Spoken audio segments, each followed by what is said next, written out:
자, 오늘은 치킨하고 아이스크림 얘기를 좀 같이 드리려고 하는데요. 이 도대체 무슨 얘기 하실 텐데요. 뭐 이미 알고 계신 분도 계실긴 할 텐데, 그럼에도 불구하고 바로 한번 들어가 보도록 하겠습니다. 자, CU가 치킨 아이스크림을 냈습니다. 유통업계에서 이걸 좀 건든 거는 최초 사례라고 얘기를 하고요. 자, 어쨌든 CU가 이런 부분을 냈는데요. 치킨을 넣은 아이스크림 뭐 이런 부분은 아니고요. 자, 이렇게 치킨 모양으로 만들어진 이런 아이스크림을 얘기를 하는 겁니다. 지금 보시면 거의 뭐 모양이 치킨하고 진배 없는 이런 상황을 볼 수가 있는데요. 어쨌든 사실적이다라는 게 굉장히 큰 특징이라고 볼 수가 있겠습니다. 자, SNS에서 이미 열풍이 좀 불었어요. 특히나 이제 우리나라도 이제 뭐 이걸 인증을, 이걸 사셔서 인증을 하는 경우도 꽤 있었는데, 미국의 상황은 좀 더 핫했습니다. 이제 구글 트렌드에서 인기 검색어에도 심지어 올랐던 이런 부분이 좀 있어서요. 그만큼 사람들이 좀 관심을 가지고 있었구나라는 부분이 있는데, 보시면 아시겠지만, 우리 뭐 네이버 쇼핑이라는데 이런 데 검색해보면, 아름아름 좀 이렇게 만들어서 판매하는 부분들이 좀 있었습니다. 근데 이렇게 아까도 말씀드렸지만 유통업계에서 손을 댄 건 처음이다라고 보시면 되겠습니다. 자, 방금도 말씀드렸지만 사실적인 외형이 굉장히 큰 특징인데요. 옥수수 크런치 같은 것들을 좀 활용을 했어요. 그래서 아까 제가 한번 강조드렸지만 정말 그냥 치킨 느낌의 그냥 그런 것들 적당히 구현한 그런 부분이 아니라 정말 네, 사실적으로 닭다리 모양을 구현했다. 이렇게 보시면 되겠습니다. 자, 그러면 이런 치킨 아이스크림 이렇게 유통업계에서 바로 또 손을 대는 이유, 뉴미디어 영향력을 좀 생각을 해봐야겠다라는 생각을 합니다. 이게 무슨 얘기냐면 미국에서 구글 트렌드에서 오르고 이런 상황들이었죠. 굉장히 좀 많이 반응을 얻었는데 이런 것들을 빠르게 좀 소싱을 한다는 거예요. 기존에도 보면 뭐 미국에서 인기 있었던 초콜릿, 미국에서 인기 있었던 스포츠 음료 이런 것들이 빠르게 소싱이 됐었는데요. 자, 뉴미디어 영향력이에요. 왜냐하면 해외에서 인기 있다고 하면 이걸 분명히 뭐 국내에서 또 어떤 형태로 소비를 하시거나 아니면 직구를 하신다거나 이런 상황을 통해서 리뷰 올리는 유튜버들 혹은 인플루언서들이 분명히 생기거든요. 자, 그렇다는 건 무슨 얘기냐면 우리 젤파 세대라고 하죠. Z세대와 알파 세대는 뉴미디어가 좀 친숙하기 때문에 계속해서 뭔가를 보게 된단 말이에요. 그러면 익숙해지고 궁금해져요. 그럼 저거 어디서 팔지? 아직 출시 안 됐나? 라는 생각을 하게 되는데요. 이런 경우에 빠르게 소싱해서 출시를 하면 아무래도 선택받을 확률이 굉장히 높아지겠죠.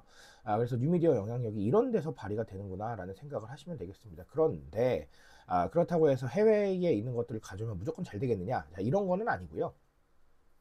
여러 가지 생각은 해보셔야 될 것 같아요. 잠재적인 어떤 시장 가능성이나 바이럴 확률? 이런 것들을 생각을 좀 해보셔야 될 것 같고요. 다만 우리가 기성세대가 매스미디어를 익숙하게 여겼듯이 잘파 세대에는 뉴미디어가 익숙하기 때문에 이런 데서 벌어지는 어떤 뭐 좀 핫한 이슈라던가 사건이라던가 이런 거에 좀 민감할 수밖에 없겠다. 그렇다면 익숙하게 뭔가 봤던 것들은 이런 식으로 나오게 되면 네, 좀 더 반응할 가능성이 높아질 것이고, 그러니까 유통업계에서 이렇게 좀 관심을 보이고 있다. 이렇게 봐주시면 되겠습니다. 자, 그리고 치킨 모양 아이스크림 맞습니다. 우리 펀슈머죠. 굉장히 재밌습니다. 치킨과 아이스크림을 따로 떼놓으면 사실 재미는 좀 떨어져요. 이거 왜 그러냐면 둘 다 재미없는 제품이다 이렇게 말씀을 드리려는 게 아니라 너무 익숙하기 때문에 사실 재미는 조금 부족할 수 있다라는 거예요.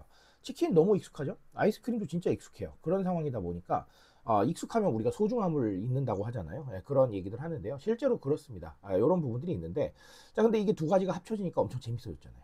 펀해진 거죠. 실제로 재미있어야 공유합니다. 재미있어야 반응하고요. 이런 부분들을 SNS나 뉴미디어랑 연관해서 생각을 해보면 우리 제품이 바이럴 되기를 바라지 않는 기업은 없죠. 그러면 바이럴 될 수 있는 이유가 여러 가지가 있을 텐데 그중 대표적인 게 사실은 재미라는 거예요. 이게 재밌어 보이고 신기해 보여야 뭔가 사람들이 바이럴을 하고 사서 올리고 하는 것이지, 그게 아니라고 한다면 굳이 올릴 필요는 사실은 없는 거죠. 그냥 치킨을 올리거나 그냥 아이스크림을 올리거나 보다는 치킨 아이스크림이 훨씬 더 네, 반응이 좋을 확률이 높으니까 아무래도 사람들이 접근할 거란 얘기예요. 그러니까 제가 말씀드리고 싶은 건 뭐 물론 제품이나 어떤 이런 서비스 이런 것들을 우리 브랜딩의 측면도 있는데 그냥 무조건 재밌는 거 만들어 이거는 사실은 아니죠. 그렇죠? 하지만 뭔가 전략적인 측면에서 우리가 이런 것들은 좀 요거 강조하면 되겠는데 라는 부분들이 있다면 한 번쯤은 좀 시도해봐도 나쁘진 않겠다라는 생각들을 하는 거예요. 그래서 이 컨슈머란 단어 실제로 뭐 해외나 아니면 국내나 다 똑같지만 뭐 다양한 콜라보레이션 아니면 약간 상식을 뒤집는 제품들 이런 것들이 굉장히 많이 나오고 있는데요. 다 같은 트렌드로 바라봐 주시면 되겠습니다. 자, 오늘 치킨 모양 아이스크림으로 또 두 가지 정리를 드렸고요. 뭐 요런 비슷한 어떤 방향성의 제품들이 상당히 좀 많이 나올 거라고 생각을 합니다. 그런 제품들 보실 때마다 그냥 넘어가지 마시고 제가 오늘 말씀드린 거 한번 떠올려 보시면 아주 좋을 겁니다. 자, 여기까지 말씀드리고요. 저는 조금 더 좋은 얘기로 돌아오도록 하겠습니다.